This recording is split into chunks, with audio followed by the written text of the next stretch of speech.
pisong halaga ng iligal na droga ang nabistong nakasilid sa mga abandonadong parcel sa NAIA Central Mail Exchange Center sa Pasay.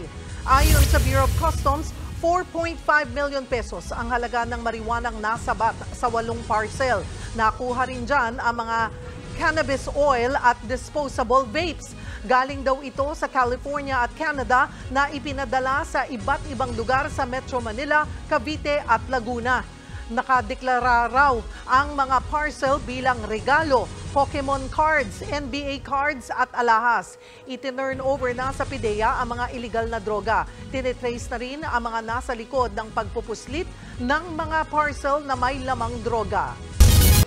Mga kapatid, Cheryl Cosim po, huwag maging huli at maging una sa lahat sa balitaan. Para sa tuloy-tuloy na talakayan sa Frontline, mag-follow at mag-subscribe sa social media pages ng News 5.